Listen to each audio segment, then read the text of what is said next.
Hello, everyone, and welcome to another episode of the Life Work Balance Podcast. I am Leah Starkey, and here with us is our co-host, Paul Conley. And I'm just going to put this out there right now, Paul. I'm going to say, since a lot of our listeners are your friends, they're going to be all about this topic. Tell me I'm wrong. I think people are going to be excited. I'm not going to share it with them, though, because I got to get an advantage. And you'll understand here in a little bit why. And thank you, Leah, for joining in on this. I know that you're excited about our topic because this is something you take very seriously. Yeah, obviously. All right. So this is going to make more sense here in a second as we introduce today's guest, Mikey Henninger. Welcome. And you know what? Open it up. Tell us a little bit about you and welcome. Tell us a little bit about me. Well, thanks, Leah. Thanks, Paul. Happy to be on. All right. So it was a Thursday, August 4th, 1988, when I was born. I'm like, how far back? Shut up. That's my birthday. August 4th? That's my birthday. Yeah. Woo. Go Leos. Anyways, go on. I'm also a Leo. I'm August 17th. Bunch of Leos. And my sister's birthday is August 18th. Starting off strong. This is why people listen to this podcast. Yeah, they want to know. We're so professional. Yeah, go Leo. Hey, Leo call.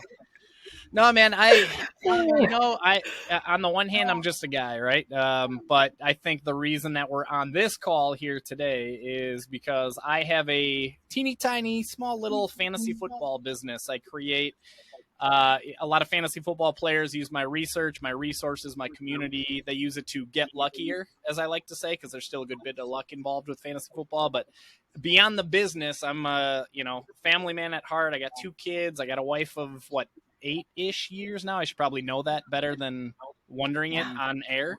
But 7 years, 8 months, 12 days. Just kidding. But yeah, man, I'm just other than that, I'm just your typical Midwestern beer drinking, buffalo wing eating, family man, dad joke telling type of guy. All right. So I'm just going to start off strong here. You got 2 kids. You got a wife. Mm-hmm. At some point, you were like, I'm going all in on the fantasy football business.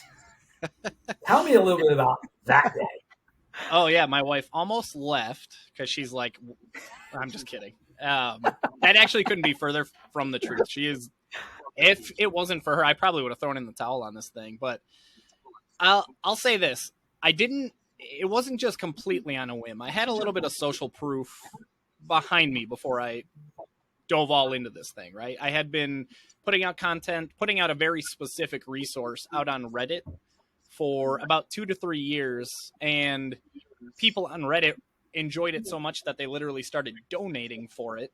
I wasn't even asking for money, but they're like, drop your Venmo. We want to donate. So you keep doing it. So there's a little bit of social proof there for me to, bring to my wife and be like, look, there's potential here. I'm not just like a guy who doesn't feel like working anymore. I'm going to quit my job.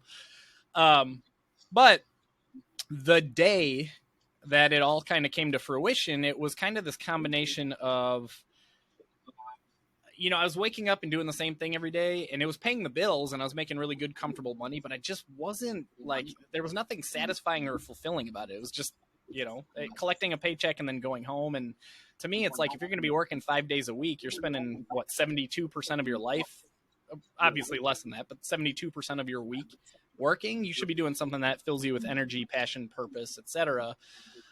So that was happening at a time that the thing on Reddit was kind of taking off and blowing up. And then it all kind of came to fruition finally on a day where I was at the water park with my family, and my son, who is the sweetest boy alive. He's very much a chicken. He's scared of things that he shouldn't be scared of.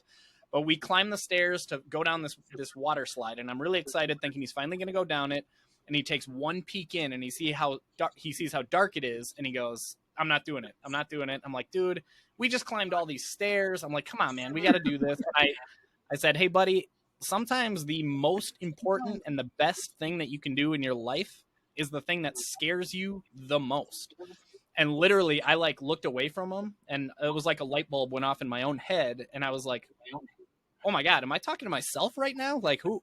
He didn't take my advice. He never went down the slide, but I did. Literally that following Monday, I turned in my resignation letter, and I dove all in, and my wife like got me this bottle that says New Beginnings, March 2022, bottle of champagne. So yeah, man, it was kind of a combination of like a couple things happening on the side that all kind of came to fruition in one moment at a tiny little water park in Lake Geneva.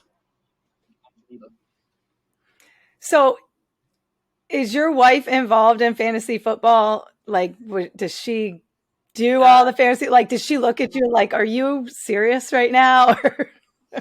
She's begrudgingly involved in fantasy. She does it because her husband does it. I'll say it that way. That's sweet. I mean, I've been with her. That's the best way to get your wife involved.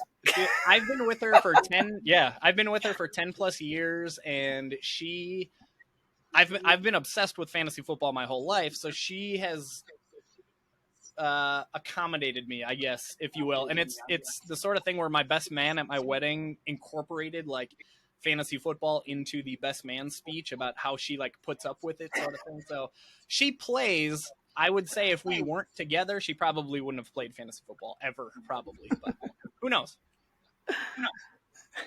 One of the great moments in my life just happened this past Sunday.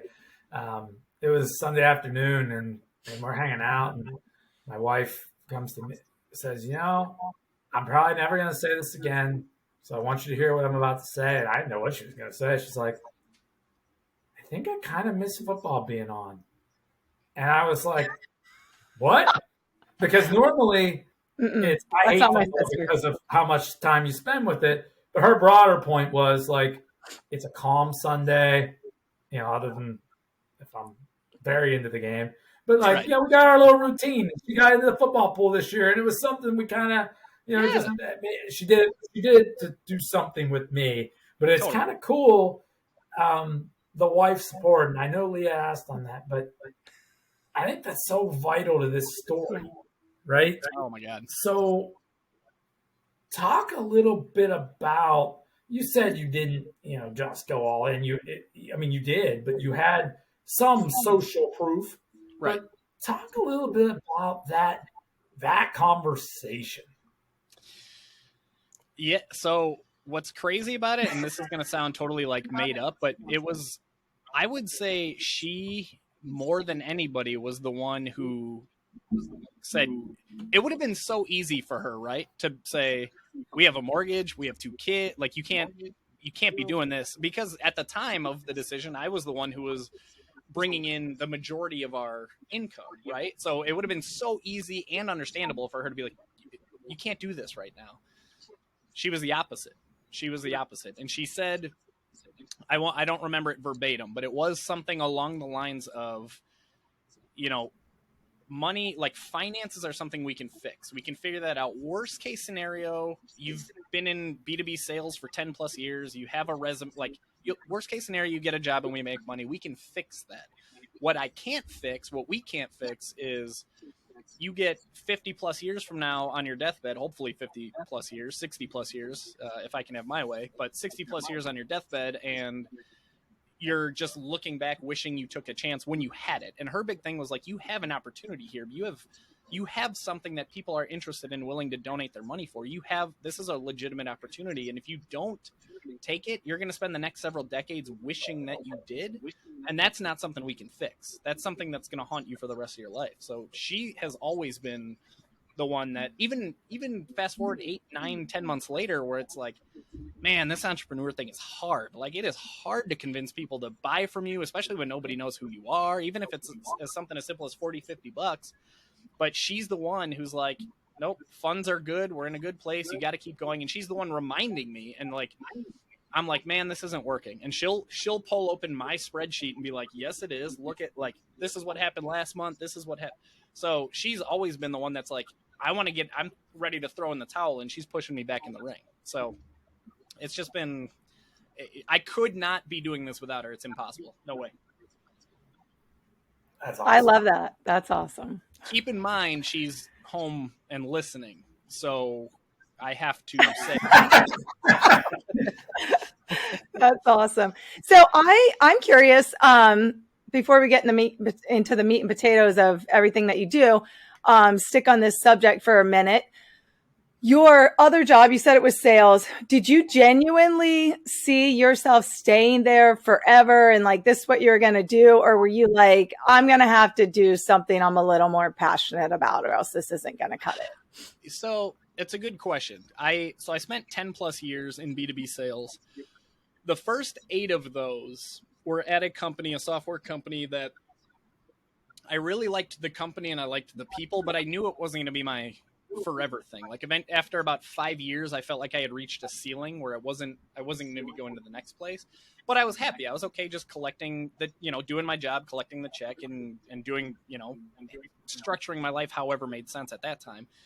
But eventually that road led me to work at a marketing firm, a local marketing firm selling marketing services here. It was a step up in like title and pay, and I was the director running the sales department. And at that time, I have to be honest, I did my goal and my thinking was I'm going to be here forever. I'm going to retire here. And I thought that way for 2 years. And 2 years, I was all gung ho about it. And then something just like, I can't even tell you what it is. I can't describe it, but something, maybe this is the literal definition of burnout, but something just shut off inside of me where I'm like, this isn't what I want to do. And it had nothing to do with the company. It was the work that I was doing, how I was spending 40, 50 hours a week. Yeah. I got to a point where I was like, this isn't like, if I was off of work, what would I be doing? I wouldn't be doing this. I would be playing fantasy football. So how can I take what I love and start making money from that? And that's when the whole side gig started, and then it snowballed finally into a business, So I don't know if that answers your question. Yeah. So you've been doing the business for a year now then, all in, right? Yep. So how's it going? Like, talk us through, like, how's the business growing? What are you optimistic about next? What are the challenges? Tell us the deal. Yeah, man. Ask me yesterday, ask me today, ask me tomorrow, and I'll probably give you 3 completely different answers. Sure.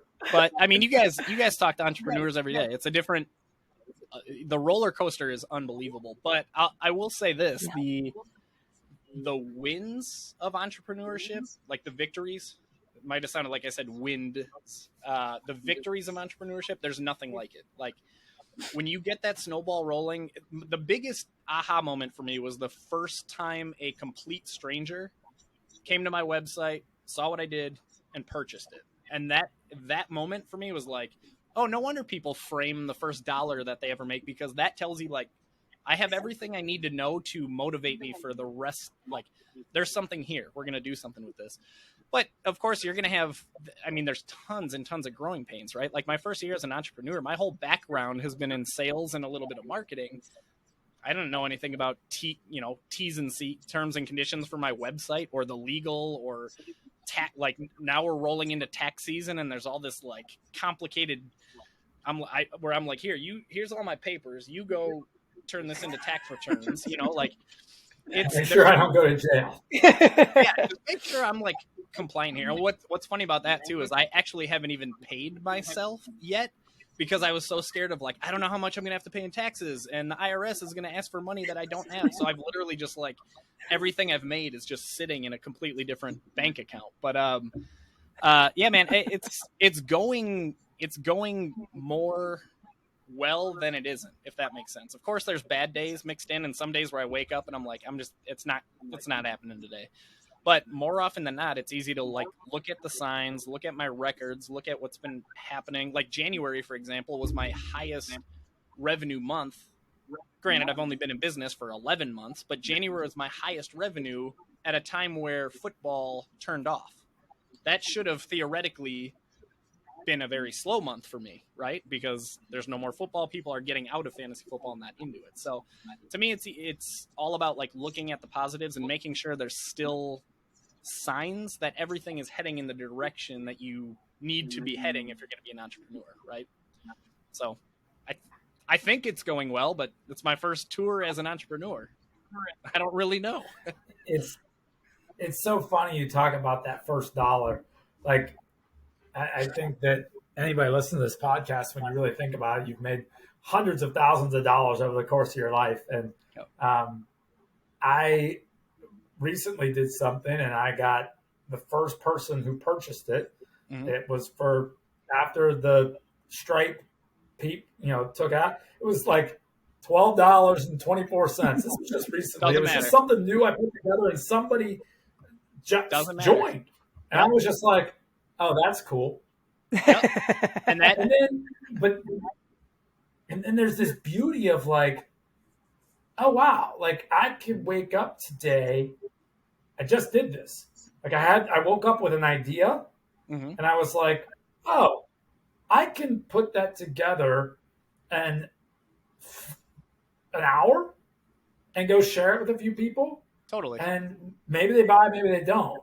But like when you wake up and you have this thought of, let me see if I can help a few people with this concept, and then also get paid by it. It's a really just it's eye-opening to an entire new world that exists that I hadn't experienced until about 2 years ago. It's genuinely life-changing. The second you get, of course, when I started this, I had friends and family that wanted to be supportive, so they would sign up. You kind of expect that in some ways. It's when it's a complete stranger that you've never met before signs up. You're like, aha, now I know that this is a real legitimate thing and then from there, I mean, I have a very, I don't know if I'm the best person to be like giving this sort of advice to anybody, but to me, it's like when you have that moment, if that's the moment where you have a chance to dive all in, and like, I'm not saying quit your job and like dive in, but now you have something, start building on that. Like start rolling that snowball because you have something. There's what, 88 billion people in the world. If one person wants it, I promise you 2 want it, and 200 want it, and 2,000 want it, So there's 88 billion people in the world. You'll find people that can pay your salary. That's great advice, actually, because like you're talking about, one day I want to quit, one day I love it. That is the story of an entrepreneur. Like that is just how it goes. And Paul and I both own a business, and he runs an accountability group, and I'm in that. And maybe at least twice now I've said I'm not doing it anymore. I quit. I'm done. And then the next day you're like, I love it. It's great. But you're right. You need to take that momentum and realize like, I do know my shit. I know what I'm talking about. I didn't just make this up. One person likes it, multiple people are going to like it. I just need to get the word out there, take the momentum and run with it. 100%. That being said, I'm curious, what kind of are you using social media? Like, how are you getting that out there? Because you can't exactly like go to fantasy football and be like, hey, can you advertise my company? Yep. Yeah. So social media is my number one weapon when it comes to all things sales and marketing. Especially because Paul was joking earlier that, I'm not going to share this with people because I don't want referrals are not an option in my game because I have a secret sauce business, right? People like, if you have the secret sauce, you don't want to share it with your friends and family because you want to be. So I have to, I came from a world of like, oh, a referral is the greatest compliment that you can give me, to everybody being like, no, I'm not telling anybody about this, which I totally did. So for me, it's had to be completely organic, and social media is by far the number one way. Reddit is where I got started, but I'm not active on Reddit anymore because now I'm a paid service, and they're very strict about like, you can't be out here promoting your website and all that stuff. Believe it or not, my biggest, most fruitful social media platform is the most unexpected one for anybody who's in fantasy football, and that's LinkedIn. Anybody who like, I have a couple mentors in the fantasy football space, some like heavy hitter names. I don't know if anybody knows like JJ Zacharyson, but he's he's a top dog fantasy football analyst. Yeah, Leah knows about him. I'm like, what? Leah knows all about him. Yeah, no, that's totally okay. He's like the editor-in-chief of like FanDuel. I'm sure you've heard of you've seen the commercials for like FanDuel. He's like the editor-in-chief over there, or was. But anyway, he's like, dude, it's got to be Twitter and Instagram. And I'm on Twitter. I do nothing on Instagram. I'm over on LinkedIn, and there's a couple reasons why. Number one, that's where my biggest following is from my previous decade of B2B sales. Number two, there isn't anybody on LinkedIn talking about fantasy football, so that's like a wide open space for me. And a lot of people are like, well, nobody's going to LinkedIn for fantasy football content. And I'm like, exactly. Like, that's exactly the idea. They might not be there for fantasy football content, but there's millions and millions of people on LinkedIn, and you know how popular of a game fantasy football is? Even if they're not there for fantasy football, all of those people play fantasy football. So I'm over on LinkedIn, and I'm not even posting about fantasy. I'm posting about my life, my journey as an entrepreneur, my wife, my kids, sales tips from the past decade. And then I make my big thing that I would recommend to anybody is make sure your profile is optimized. You have a good banner image, you have a good cover photo, good profile picture. There, you get a little headline space on LinkedIn, which is the most important real estate you can possibly have, because anybody who sees your name anywhere on LinkedIn sees that little snippet. And so anyway, I'm making sure I'm spending 30 to 60 minutes every day just commenting on anybody's LinkedIn. It has nothing to do with football or sports. I'm just out there commenting, and eventually people are seeing my name. They're clicking on my profile because they like fantasy football. And then you know how LinkedIn sends you that notification every day? So-and-so's been checking out your profile. I'm kind of creepy, and I'll just like go into that list, and I'll send every single person in that list every single day. I'll send them a message that says, hey man, LinkedIn, as it does, LinkedIn notified me that you were recently checking out my profile. Was there anything specific that you were looking for? Anything specific you're open to see or find? I'm happy to help however I can, right? I keep it super light. I'm not out there trying to sell. And more often than not, their response is, no, man, I love fantasy football, and I saw your football and your beer and your trophy emoji, and I just clicked on your profile to see what you're up to. And then I'm all like, tell me how your season went. Do you use any tools when you play? And then before you know it, there's a new subscriber in my community Discord channel. So to me, like, LinkedIn is an absolute goldmine for anybody on LinkedIn. Obviously, the more niche your service is, if it's not like if you're like an OEM or some shipping company, then you have to focus on a very specific market. But for what I'm doing, it's working beautifully. Yeah, it's so funny. I don't know. It's been a while since I connected with you, but I remember being like, he's got a fantasy football business? Like, I gotta look into this. Like, this is intriguing to me. Yeah. And I'm somebody who helps people start businesses, and you always talk about, well, okay, how are you going to stand out? What's going to be different? How are you going to be a specific niche? Like, if you're going to be somebody that does, helps everybody, you're going to help nobody. It's just a fact of how this thing works. Or unless you're very specific in what you're doing. Like for me, I want to help people start businesses. Okay, that's a very specific part of business coaching. Got it. For you, I was like, I have been on LinkedIn for years. I have yet to see somebody that does fantasy football as a business. Bingo. And I like, it just has stuck with me this whole time. And then, following what and reading what you're writing, then I'm like, oh damn, like that's his whole thing. Like it's not something he's building on the side or whatever. He went all in on this damn thing. Now I got to talk to him because it's inspirational to me, because I always tell people, the number one thing I tell people to do is forget about the money piece of it. Not about that at all. What's something if you had plenty of money the rest of your life, but you had to work? You have to provide value to this world. What would you do? And I love that your answer is fantasy football. And you know what? I'm going to figure out how to make it a business as I grow. And, 5 years from now, it's going to look totally different. 100%. It's going to, dude, it looks so much different now than it did 11 months ago. And you asked me earlier about how's it going. It's like, for the days where I feel like it's not going well, I think back to where I was 11 months ago, where I had no clue what was going on as a new business owner. And it's like, it's what it looks like today is going to look way different in 5 years, like you said, Paul.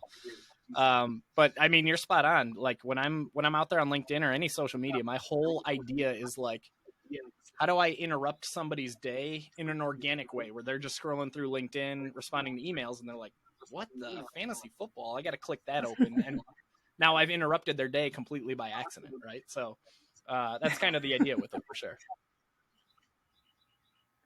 So I always tell people on here, I social media stalk. Like Paul gets all of our guests, and then I go on social media stalk them and then see what's actually going on before I get into going on between you two today. It's your vibe. It's an August 4th thing. But that being said, 11 months ago, you're in sales. Okay. So you know how to sell things. That's great. That is its own skill. Like for sure, that's its own thing. So if you can bring that into any business, that's awesome. You definitely have a leg up on most people. Awesome. However, and this is one of the things we talk about all the time, both of us, with helping people start new businesses, is like, you found something you love and you're like, all right, I'm going to go for it and find a way to make money with this. Did you already know then that what you were going to be offering to them to help them with, or did you have to create that throughout the process? Because I'm seeing on your website, you've got, I don't know what the hell you guys call these things. There's charts and there's things and there's graphs and stuff. And but keep selling it. I mean, it's a great product. Yeah. Yeah. We got charts. We got graphs. I won't do your commercials. But that being said, did you already know going into this process what you were going to sell to them and help them with? Because obviously, if you want somebody to buy something, it's got to help them in some way. Or did you just elaborate that throughout the process? A little bit of both. So it all started with one very specific resource. That one that I was putting on Reddit. I call it the heat map.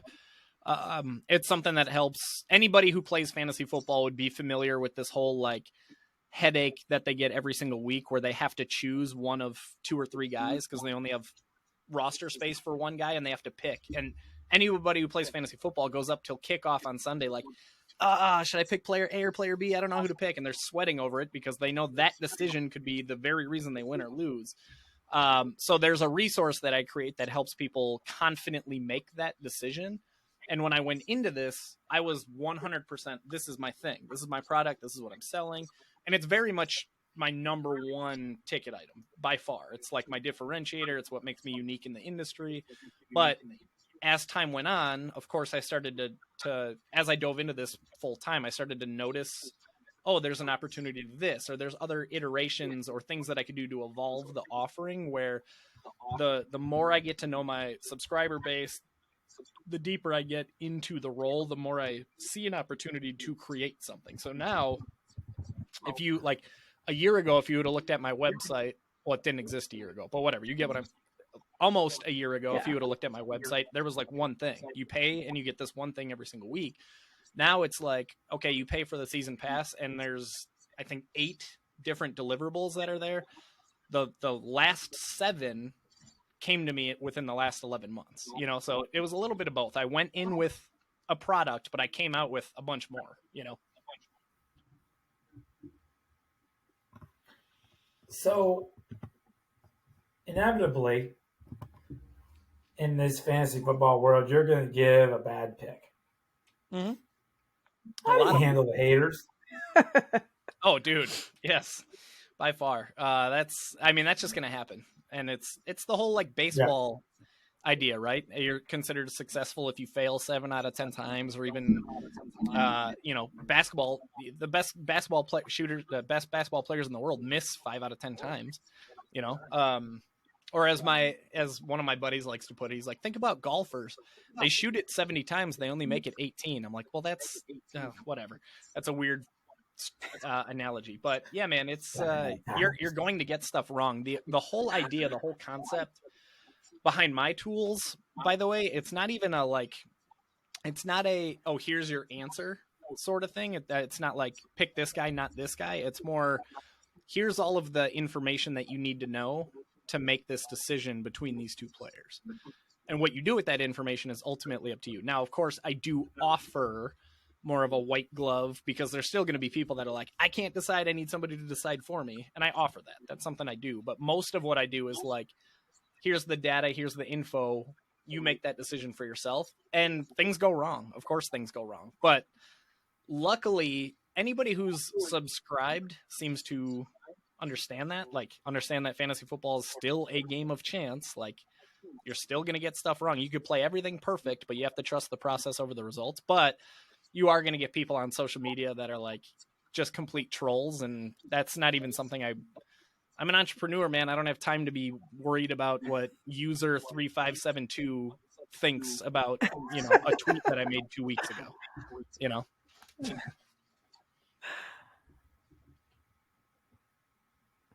That being said, going back to your website. So again, you said 11 months ago, there basically wasn't even a website.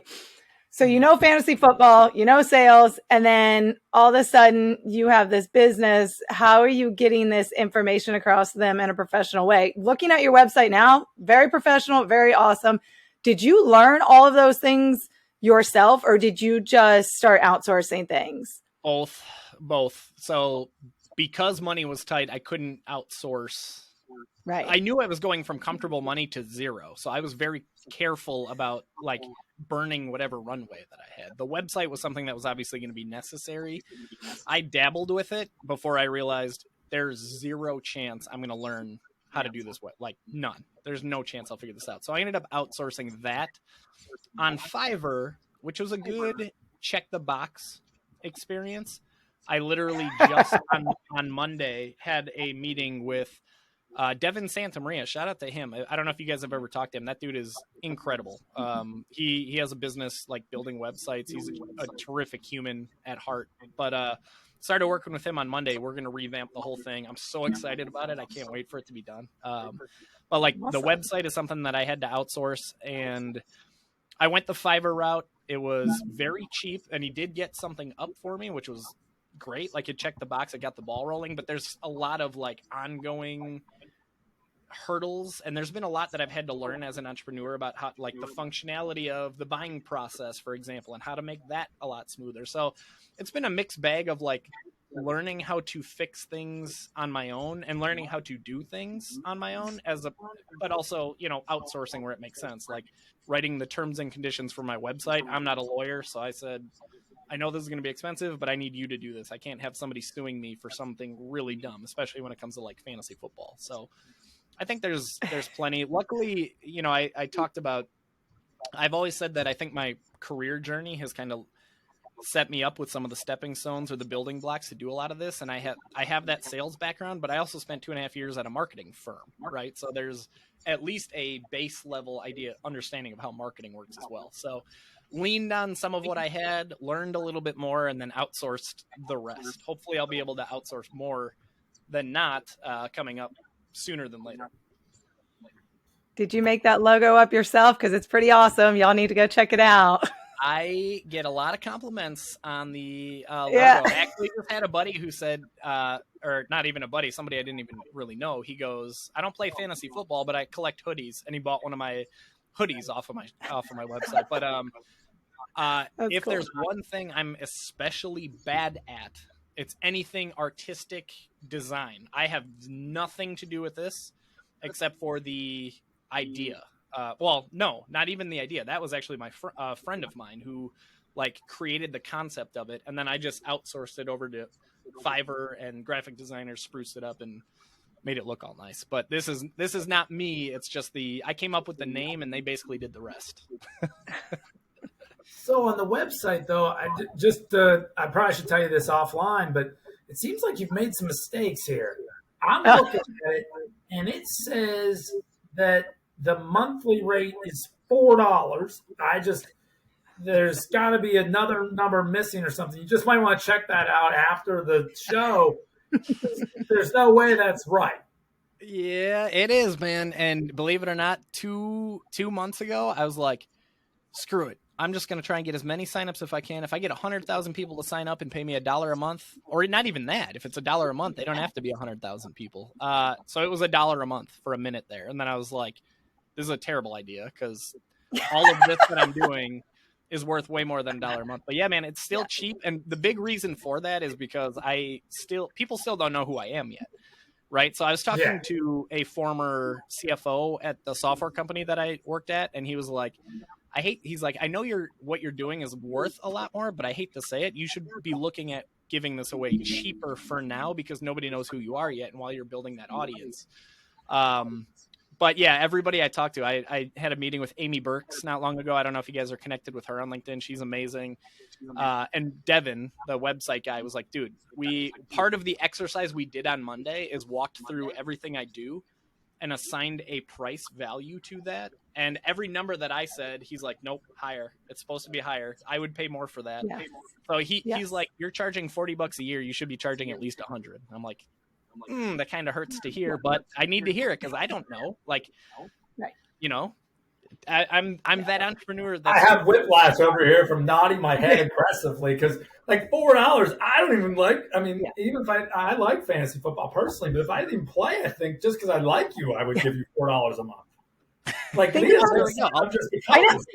I want nothing to do with fantasy football, but I'm all in. But think about it realistically right now, all the rates have gone up. So Netflix that used to be $9.99 that we've all been paying on since God knows when, we're still paying on, and now it's up to $14. Well, we still keep it's $14 in the grand scheme of things. That's what, 2 coffees, 3 coffees. So ultimately $10, they're still going to be all in. Yeah, I know. Go ahead, Paul. I have it. You should do it. You should just, for right now, little promotion. You're cheaper than a carton of eggs. You're cheaper than a carton of eggs, man. Dude, that's a great marketing. Look for that on LinkedIn in the next few days. You know, you're right. You're the anti-inflation guy right now. Like, God, like eggs are like $32 a thing, and you got to win your fantasy league to put food on the table. $4. I'm going cheap. That might be my new headline too. Mikey Henninger, the anti-inflation guy. I like. There you go. It's awesome. It's the best business strategy, but you know what? Whatever. All right. Yeah. So where's this thing headed? Where's this thing at in a year from now, 2 years? Where's it going? So, to me, all right. So there's kind of 2 ways that I look at this, right? For me, the number one goal is everybody, like, there's so many people that are like, oh, you're either going to be a millionaire or you're going to be bust. And I'm like, I'm not even thinking about money. To be honest, I'm really not. Like, I'm trusting that part's going to come, but I'm not even trying to, like, break the bank and get crazy rich off this thing. We know it's $4, Mikey. You're getting people with eggs, man. So yeah, clearly I don't care about the money. I'm giving it away free, essentially.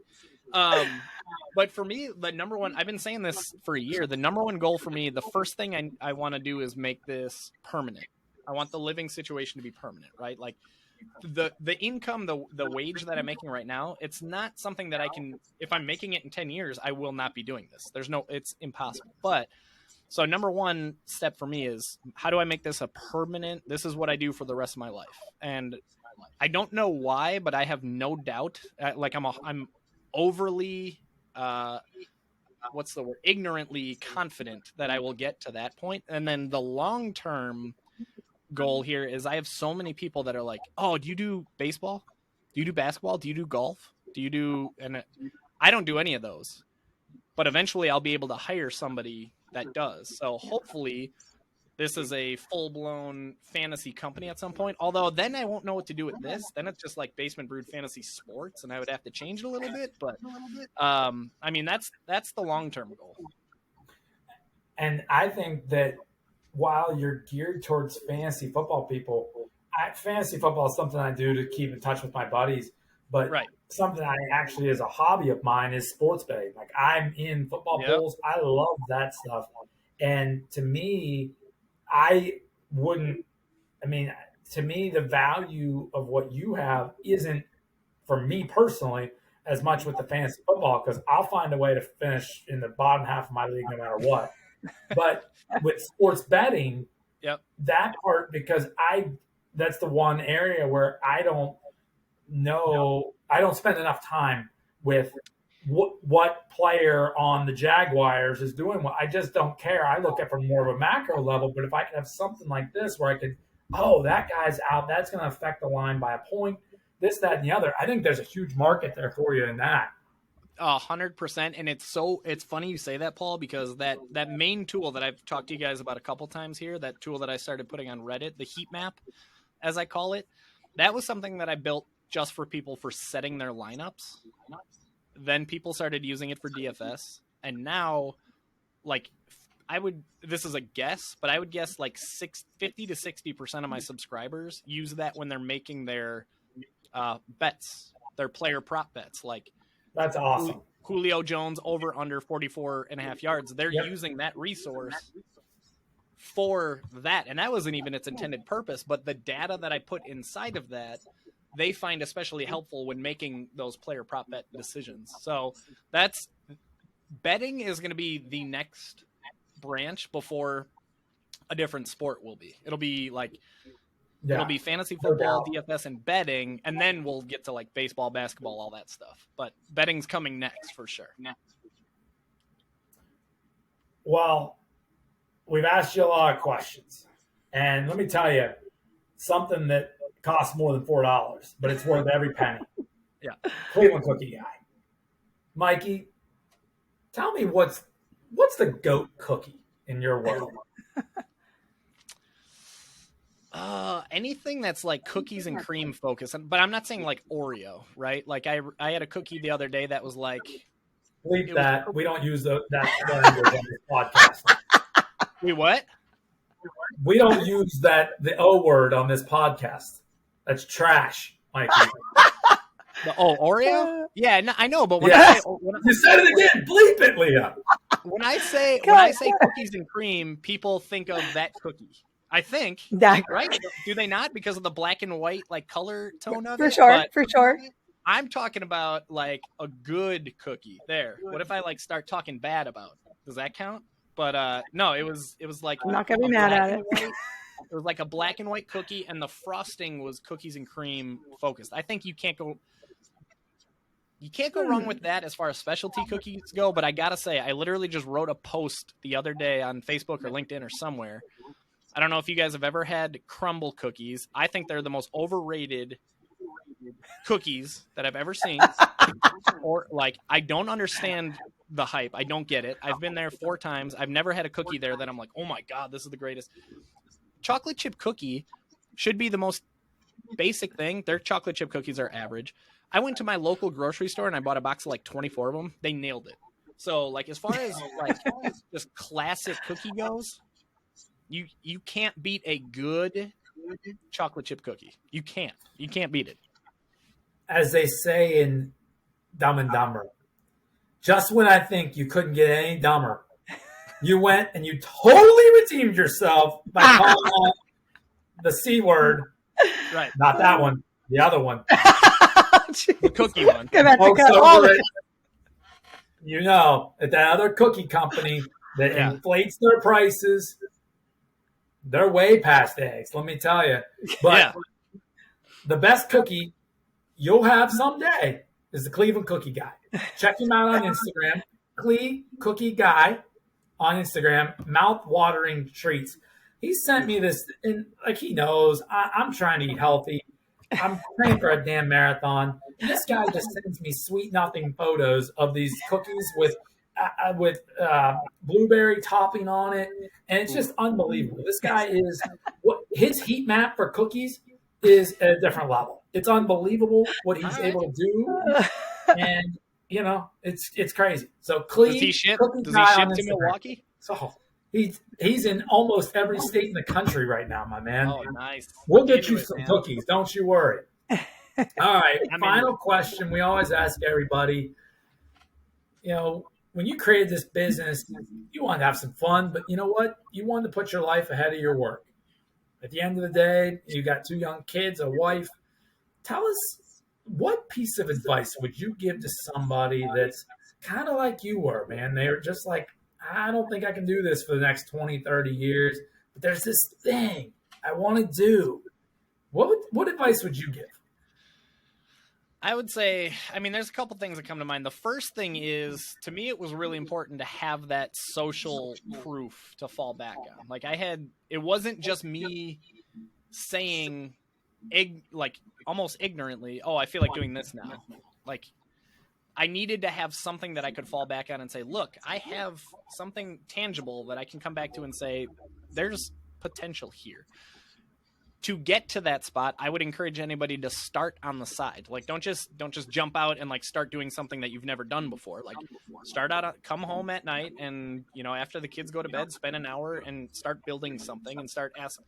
One of the big, like, a lot of where a lot of my content comes from on LinkedIn is I ask myself, like, what questions have I answered today? What questions have I asked today? What have I talked about? Like, what's been on my mind? And the answers to those questions become my content, but also the answers to those questions become something that I feel like I can offer my audience. So whoever you are, if you're not fantasy football, if you're out there doing something else, I guarantee you have some level of expertise in your mind, whether it's sales, marketing, design, like whatever it is that you do. There's millions of people out there who don't do that and can't do that. So start putting something together on the side that you can start to get out there in front of any stranger. And when that one stranger picks up and they're interested and they're willing to donate or they're willing to pay, that's when you have something and you're ready to just go all in.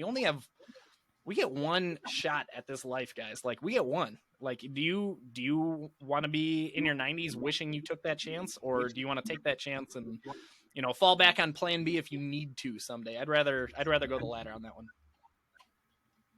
Mic drop. I love it. It used to be my hashtag. Yeah, there you go. Those are all things that we are 100% on board with. So we always ask our guests to share with us their social media, websites, anywhere that our listeners can find you.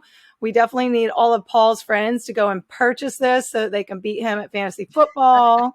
Or if somebody wants to join your team as a fantasy golf guy, where can they find you? Yeah, I would say, so pretty much anywhere you hang out, I hang out there too. But the main ones are LinkedIn, and I'm just Mikey Henninger. I got some emojis, football, beer, trophy, the typical stuff that you'd probably guess by looking at like my background. But also Twitter, which is BBFF Mikey. I'd say those are the two. And then I have a podcast and a YouTube channel that kind of like flow together as well, Basement Brewed Fantasy Football. I'd say those are the three main spots that I hang out when I'm doing all my fantasy football stuff. Cool. And then I'll put all those in the show notes for everybody. And then I'll also obviously link your website so people can go to your website and join from there. Is that correct? Absolutely. Yeah. Awesome. And Cool. It's going to be changing in the next month, the website and the pricing after this conversation. But people are going to be mad at us. And we're doing a special pricing for totally. Our listeners. We're going to pay at $8 minimum a month. I'm doubling the price. Most people slash prices on podcasts. No, we're doubling it. We gotta turn the tides here. You heard it here. I'm waiting. I'm personally waiting so that I can pay more. Yeah. You heard it here. Enter promo code Paul and you can pay twice as much as what it says on the website. Best sales guy ever, Paul. All right, man. This has been awesome. Thank you so much. Thank you. Thanks really nice meeting you. It was fun. Take care. Bye. Adios.